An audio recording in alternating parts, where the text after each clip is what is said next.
Hey there, gaming gurus, welcome back to the Veteran Game channel. Today we're diving into the turbulent waters of a gaming postmortem. The patient on our table? Battleborn, a game that came out guns blazing, only to quickly fizzle out and retreat into the shadows of gaming obscurity. Grab your detective's cap as we delve into how confusing marketing, unclear game mechanics, and the behemoth competition from Blizzard's Overwatch contributed to its failure. Picture this, it's 2016, and the hype around team-based shooters is heating up like a grenade primed to explode. Gearbox Software, the brains behind the successful Borderlands series, throws their hat in the ring with Battleborn. With a blend of first-person shooter and multiplayer online battle arena elements, Battleborn seemed poised to make a splash in the genre. But alas, a series of unfortunate events meant it fell short of the mark. Firstly, we can't ignore the elephant in the room, Battleborn's marketing, or rather, its lack of clear messaging. Picture yourself as a potential buyer. You're hit with phrases like hero shooter, MOBA, FPS, and co-op narrative campaign. You're simultaneously intrigued and bewildered. You may find yourself asking, so, what exactly is Battleborn? The confusion didn't stop at marketing. Battleborn's game mechanics suffered a similar fate.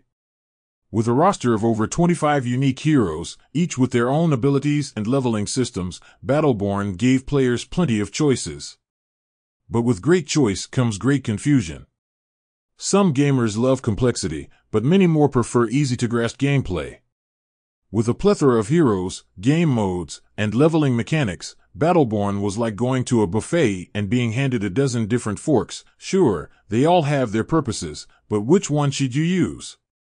What made this worse was the tutorial, or rather, the absence of an effective one. Without a well-structured introduction to its varied heroes and game modes, many players found themselves lost in the chaos of Battleborn's rich but overwhelming world. Imagine getting a new board game with dozens of pieces, but the instructions are written in an alien language. That's what playing Battleborn felt like for many new players. But perhaps the biggest blow to Battleborn's chance at glory was the timing of its release. When you're heading into a boxing ring, you want to know who your opponent is.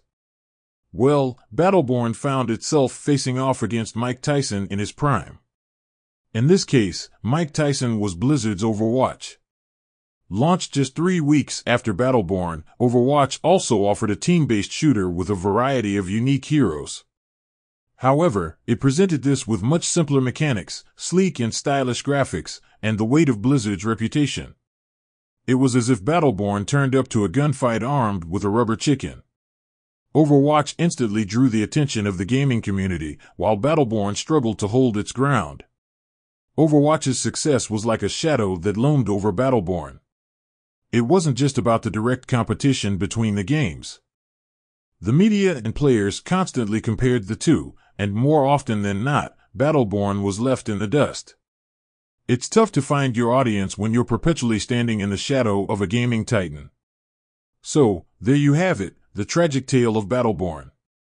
An intriguing concept that got lost in translation, a complex game that struggled to guide its players, and a promising contender that was overshadowed by a heavy-hitting rival.